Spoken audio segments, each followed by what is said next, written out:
Hello everyone, my name is Daniel. I'm just a casual racer. Today I want to showcase our Imperia rooftop track. This track is essentially release ready, and it should be released here the moment SimVendor, the new SimVendor site is up. This will be released along with a few other mods that are kind of waiting for the new site to be finished up. This driving the 1931 Alfa Romeo 8C 2300 Le Mans car that was so dominant in 1931, won the 24 Hours of Le Mans while driving that car today. And it's quite a fun car to drive around this circuit, air appropriate. It could have driven around this track. It's a very unique rooftop track to complete our rooftop tracks pack. But yeah, it's a really cool, I think it's a cool combination. I'm really happy to have this track done. We've rebounded, I feel like, really well over the track team since 42 left, and we now have a really talented lead with THL leading things, and then, just other great devs over there too. So really excited about the future for our tracks. We obviously got a lot of cool car projects in the works. I'm actually going to show you that today. This is just kind of a video here where I'm going to show you a little bit of what my day looks like when I look through different things, when I'm sent stuff, kind of a little bit of QA stuff. Alright, we got a little bit of open shed here. That's new. I love that touch. And a lot of what I'm talking about in terms of like QA, I'm also going to check out some Historic Sim Studios stuff. I need to look at the website for SimVendor, so I'll get to all that here later in the video after I finish checking out this Imperia factory here in Nessenvaux. You're gonna see you got the little smoke coming out of the stack. Beautiful. It's in a gorgeous setting. Even today, if you go to the abandoned site, this little valley is really pretty, and it's right by the little river there. So really gorgeous. And because we put some effort on details, and it's a real small little track, we wanted to allow you can go out through the gates here, and you can actually like stage your car. So one of the things that I think this track is going to be absolutely perfect for, and I want you all to enjoy, is taking photos.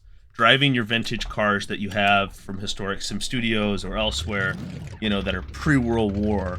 And there's not great opportunities to take a ton of really photos in kind of a pre-World War II, pre-World War I, really, city. And that's what this is. This is a pre-World War I, essentially, town, or post-World War I, but prior to World War II. It's 20s.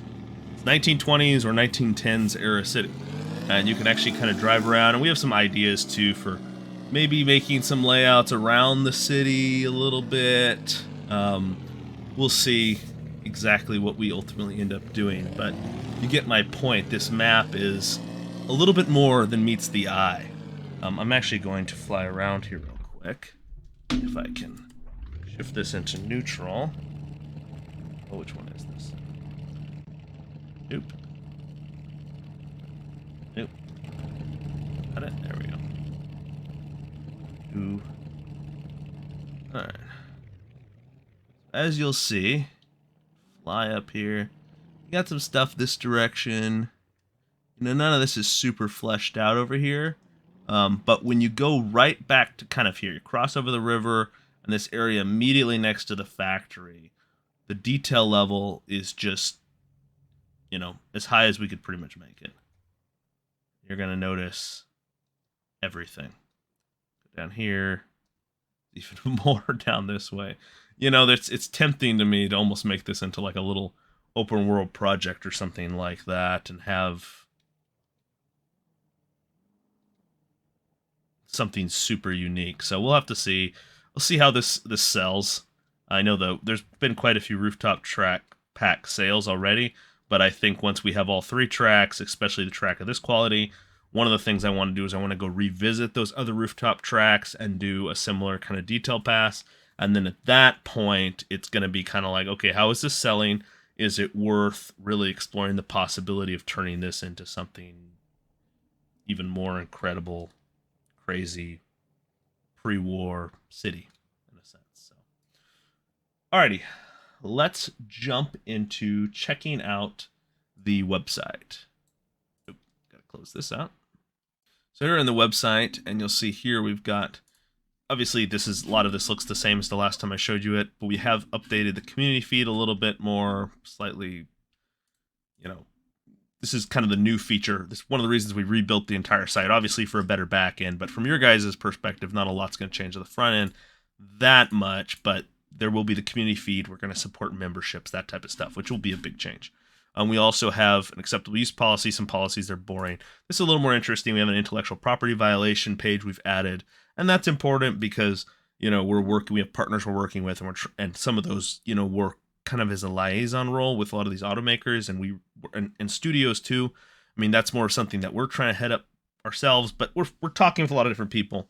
And one of our goals is not just to have a store where we sell stuff, and it's allowed to happen, but we want to do everything by the book, and not only by the book legally, but with the blessing of these companies. So we're now in Blender here, and this is a car I need to look over. I did just briefly look it over before this video. I didn't notice too much. This is pretty much near the end. I did notice a little bit with the turbocharger. We still need to fix. I also want to improve these connections here. The suspension is a little bit, or the way that the suspension connects and gets the power directly from the wings into the rear wheels is a little bit unique. It's not asymmetrical, but these joints right here, that's a little wonky looking. So that could be better. This turbo here looks better. There were some floating suspension parts in the last one. Some of these weren't quite connected, and now I see they are. So that looks good. We've added more details here around the transmission slash differential. That looks nice. And then let me just check inside here. I wanted some more detail on the edge. See, we got now this leather edging here is now separate. It's not just like one piece. And that's realistic, and it also just makes it look so much better. And you got this, yeah, this looks nice. A little bit more detail here on the shifter. Yeah, this looks really good. Yeah, this is an exciting project. We've already got Trenton done. Ontario's almost done. And this 3D model's pretty much done. So we just got to get this car in. And then this pack will be ready to go. We can get it up on SimVendor when the new site's up and ready to go. So exciting stuff. So yeah, this is just a few things. It's kind of how my day goes. I often check various different things. So today just was showing you kind of been so busy over at Authentic Simulation, haven't had time to really check anything from Historic Sim Studios or SimVendor. So I thought, why don't I make my weekend video that? Hope you guys enjoyed this little bit of a peek behind the scenes, but most of all, I hope you all have a fantastic rest of your week.